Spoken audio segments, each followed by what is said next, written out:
to welcome you to episode 2 of our Galilee podcast. Something we're doing right now just to be encouraging and try to help people get equipped and feel prepared. Today, I'm very excited because I am going to be with Mr. Collin and Miss Whitney. These two are great. They help us and they lead all of our children's ministry from basically when they're born until they get out of 5th grade and they go bug Brian. So our kind of big topic for today is going to be children's ministry during a pandemic. Like, what does that look like, right? We're going to talk about children's ministry. We're going to talk about parenting a little bit. I think we're just going to let the Holy Spirit guide our conversation. That's what we're going to happen. Hopefully somebody finds it beneficial and encouraging. But I want to say, hey guys, welcome to the podcast. You're on episode 2. So I want to thank you guys for joining me. Excited to be here.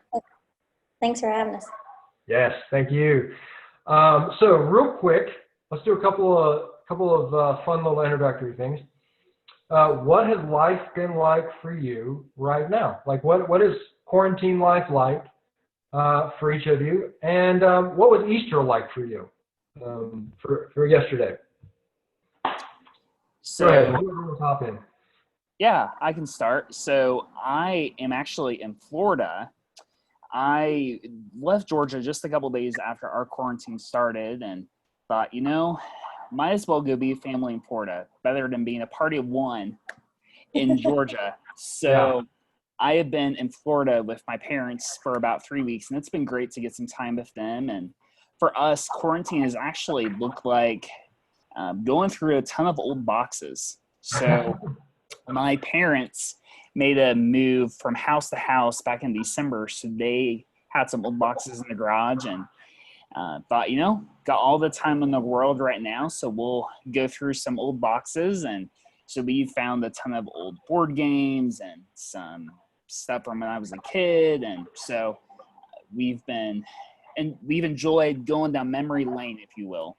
Gotcha. So it's your parents have used it as a chance for spring cleaning. They've got somebody basically to help them do spring cleaning.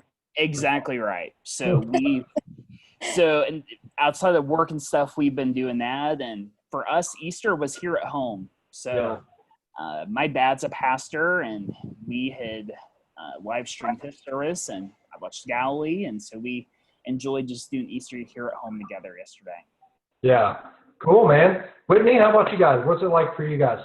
Well, first of all, I'm totally jealous of Colin's quarantine life right now because that is nothing like mine at the moment. But it's been kind of the same as normal. Matt's been working his normal hours, but me and the kids have had a lot more time together. So that has been the major change from sun up to sundown. We're all right there together. So, but it's going pretty good. We do school in the morning, and then we take a break and just take a rest time, and then the rest of the day is just play and fun. So it's been kind of refreshing on some aspects, and then a little bit crazy on the other. But it's going pretty good. And then Easter, we did all of our stuff on Saturday because it was a prettier day. So we did the egg hunt and the grilling outside and stuff. And then on yesterday, we watched church online and just had a lazy, rainy day. So that was kind of refreshing because we don't really ever get Sundays like that either. We're always go, go, go. So it's been kind of nice to all be together and just chill out a little bit. Listen, I ain't going to lie. There's some nice fun hanging out, right? Yeah. Yeah. But, it was, for us, it was funny. We were just talking. It's like the first Easter probably ever that we can remember that we weren't in church doing something. So it was different, but we did enjoy it. We watched all the services too, and took communion together. So it was fun. It's been nice to kind of take it easy, Yeah, for sure. So here's a question I've got for you. What is something you're looking forward to once quarantine is over? Oh, me. Yeah, go with it. Go. So my parents usually get the kids almost every Friday night, which that has been sad on their part, just sad on our part, because we usually have a date night or just a wine. Yeah. So that is the first thing. I'll be packing their little suitcases and dropping them off at Gigi and Papa's house the first Friday night. That's, we can do that. But really just hanging out with friends. Like that's the hardest thing is you don't realize I'm kind of introverted. I like to stay home, Mhm. but then when you tell me I have to stay home, then I decide I don't want to anymore. So that's been the hardest part. I would say for me, this is a completely honest, personal answer. I am a coffee aficionado. So I am excited to be able to work at a coffee shop once they reopen. So for me, I mean, if you don't find me working at Galilee, I'm usually working at a coffee shop. Yeah. So that is what I am looking forward to most, is being able, something simple, but being able to just work at coffee shops, drink some good coffee. But for now, just making some good coffee here at home. Yeah. We talked about it the other day. We've already spent like all this time together, but I want to go camping so bad. So I want to pull out the camper and I just want to go camping. So we'll see. We'll see what happens. That's fun. So today we're going to kind of just talk about, children's ministry and parenting a little bit. As always, if you want to keep up with the latest everything, always go to Galilee.org. You can always sort of funnel there and find all the stuff that we need about services coming up and all the other little detail things that you want to know about and all the stuff that's happening. But today we're going to specifically talk about children's ministry a little bit. And so hopefully for some of our parents out there who may be watching this, maybe we can help encourage you guys and hopefully help you guys just feel better at raising your own kids a little bit. It's an interesting environment that we're in right now. A lot of parents are turning into teachers, right? And they never thought they were going to be math, science, English teacher, but they are. Mine's upstairs doing schoolwork right now. So some of us are thrust into that kind of limelight, and at the same time, we're thrust into sort of the main disciple makers of our kids, which really we are anyways, and the church is really just a tool that we use to accomplish that goal. But I think one of the blessings of this time is that for us as parents, we can sort of have this opportunity to realize that disciple making, the first disciples we're to make are the little ones in our house, right? And so we get the opportunity to go, okay, I'm going to pour them. I can pour my kids. For a lot of parents, so that can be unnerving. That can be like, I don't know what to do. And I know you guys have been trying to help with that. So why don't you tell us what have you guys been doing to kind of help through this time? What are some things that you guys have been sort of trying to encourage people to do, that kind of stuff? Yeah, I'd be willing to answer that question. So my vision behind kids ministry at Galilee has been to help the family win at home spiritually. And that looks different for each family. For some families who have grown up in the church, for some families that maybe have gone to church once a month. But regardless of that, being able to help families win at home spiritually right where they are. Right where they are spiritually, maybe they will never walk into the front door of a church, but they'll watch a church service online. And so from my perspective, personally, I believe we've been able to do a couple things to help meet families where they are. So for the last 6 to 8 months at Galilee, we've used a great curriculum called Orange. And some of you might hear that and think, a curriculum called Orange? What does that mean? And Orange is a curriculum that's been around for a long time. And so when you think of painting colors, when you mix yellow and red, that combines orange. And so the purpose behind Orange curriculum is being able to help the church and family work together. And so they have used those two colors to symbolize yellow for being the church and then red for being the home. So how can church and families work together knowing more can happen if we work together? So we've used resources that Orange has given us, but we've also put some Galilee personality into those resources. So we've been sending out lessons to families each week, along with discussion questions, activities, all with the goal of helping families win at home in this season. And along with that, having some fun too. Right now, we're doing a 30-day Lego challenge. And just something fun. Once kids are done with school for today, they can go grab their Legos. And that's also been a cool way to get people plugged into our social media page. and just making them aware of what we are doing in this season. Cool deal. So can you speak to kind of how you feel like people are responding to it right now? Yeah, I think people have responded well. The thing that I've reminded myself and that I've tried to remind families of as well is we are not expecting families to do every single thing that we share with them, but knowing if you sense that this is beneficial for your family, we would highly encourage you to do it. Yeah. And knowing, I believe if kids ministry universally, there are going to be things that we do within this season that we will continue to do even after the season's done. Sure. Yeah.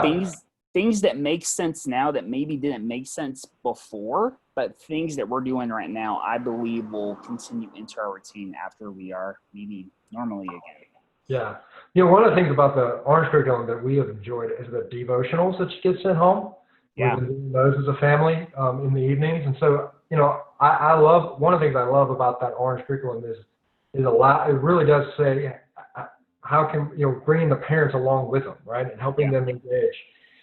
And it's, in a way, it's our opportunity to disciple the parent at the same time, because we're showing them and empowering them and giving them the courage and the comfort level to step in there, to maybe read just a Bible story with their kids and to read a thing, maybe pray with them, something that for some parents may be new and unfamiliar. But, those little touches, little practices, and, to be able to continue to do stuff like that during the season, when they come out of, you're right, when they come out of the season, man, now it's like, oh, now I know why we did it that way, Right. Yeah. Exactly. So, Whitney, you have a unique perspective on the pandemic that Collin and I neither share, and that is you're the mom, right? So talk to us a little bit about momhood in the middle of all this, right? And especially you've got little ones, right? I mean, so speak to those moms out there. Like, what is something that you've been doing to try to mitigate some of the nervousness, and just give them an encouraging word? What do you think is something that's good for you? To be honest, it's just stressful. I mean, it's, you're the personal chef, you're the maid, you're the referee, you're everything, and all of a sudden you become the teacher too. So that was an element where I wasn't quite prepared, but I feel like our job as a parent, more than teaching them any of the school and all that, is just to love them and mostly to make them not feel afraid. So we've been honest with our kids. Obviously, Colton is 3 and doesn't get it. Peyton's 6. She gets it a little bit more. But to be able to explain the changes to them and let them know within these 4 walls, we can control it. Like I can keep this safe. Outside of these 4 walls, I can't control that, but I don't want them to be fearful. I just want them to be aware of what's going on. So even though inside I'm fearful, I don't want that to rub off on them too much. So that's been a little bit of a challenge, just trying to stay positive like that, but explaining a very unique situation. So I think the best thing for me right now is I'm the duck that's on the pond where it looks like it's just going, and then underneath it's going like this. So I feel like that's where I'm kind of hanging right now, but we're happy. I mean, it's just weird, So as a parent, it's hard to explain that. It probably won't ever happen again. Hopefully it won't, in their lifetime or our lifetime, but just a weird time. Yeah, I know.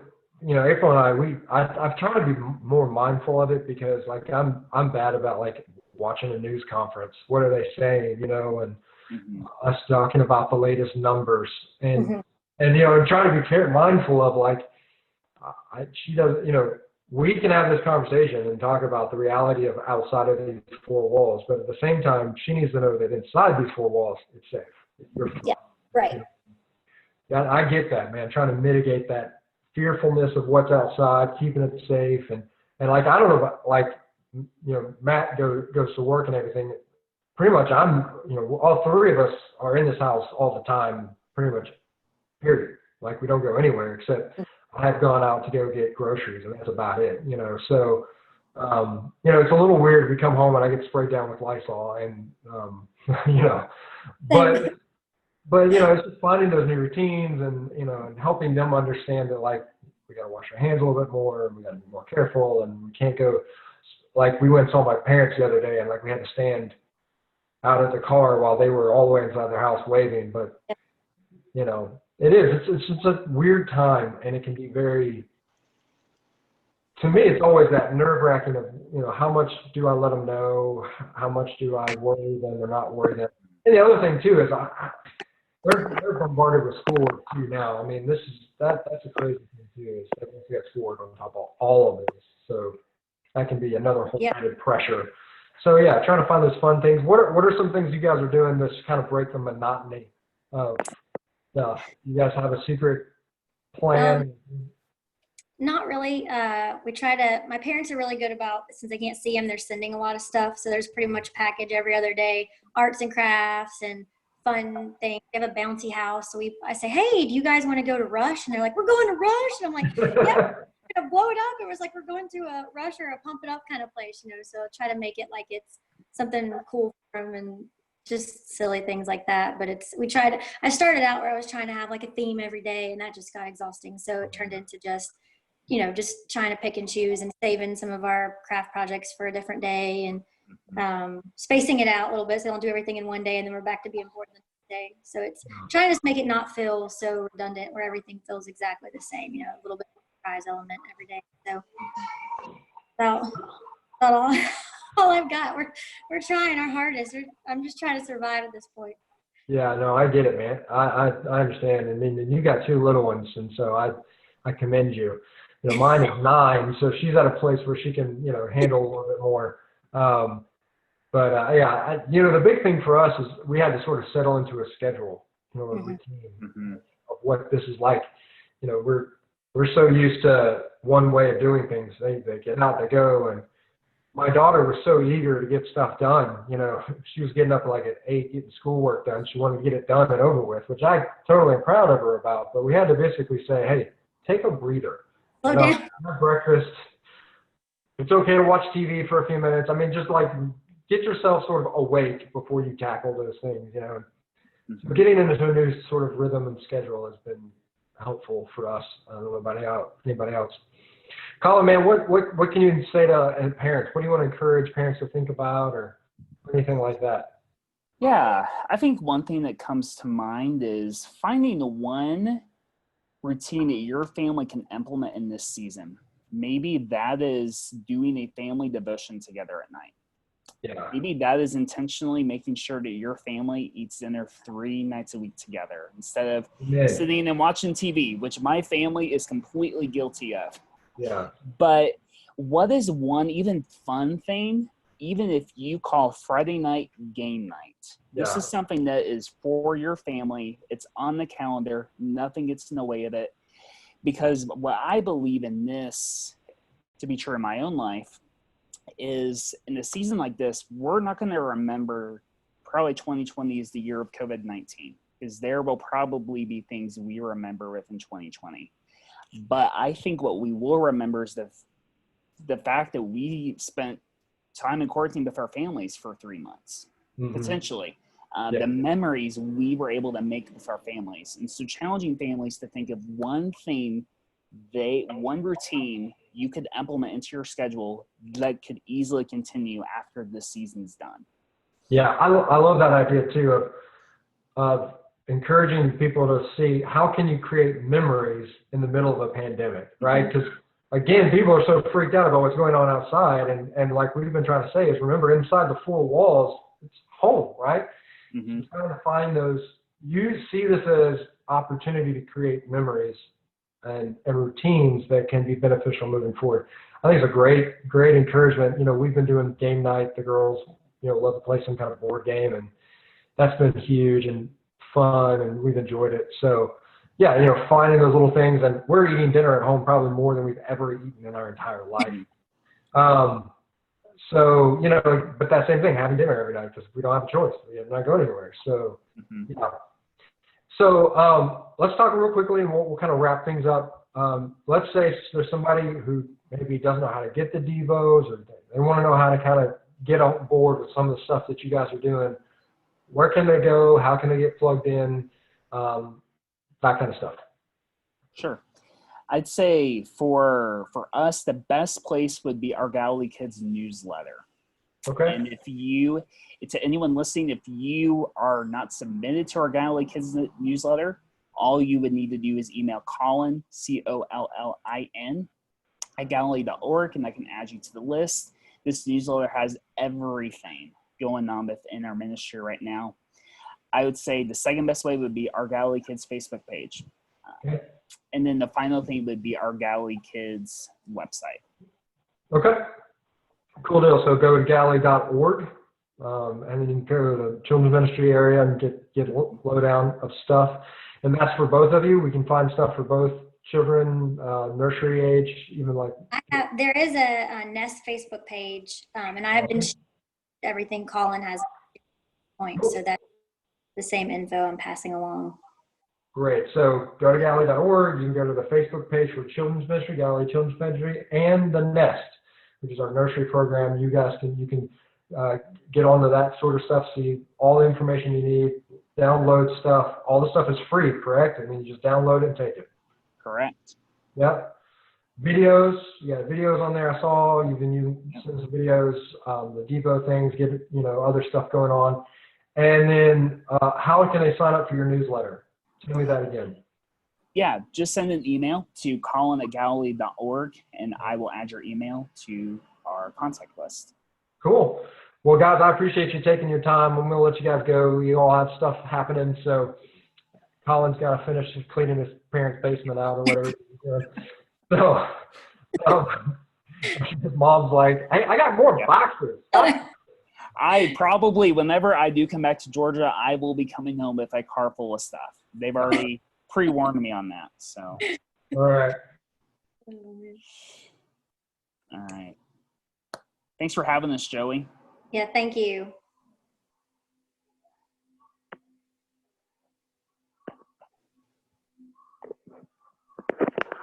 Are we done? Are you there? There we go. Collin, have you pray for me? Yeah. Absolutely. Thanks, buddy. God, thank you so much for how you're providing for our needs every day. God, we don't know what the next month looks like. We don't know what maybe next week looks like. But God, we know that you are on the throne and you have not forgotten about us. So God, I pray that for anyone listening, God, would you provide for their every need, for their families, for their financial needs, for their spiritual needs. God, would you use this season to grow us, shape us, and mold us into who you have become so we can make a difference right where we are. We love you so much, and it is in your name we pray all of these things. Amen. Amen.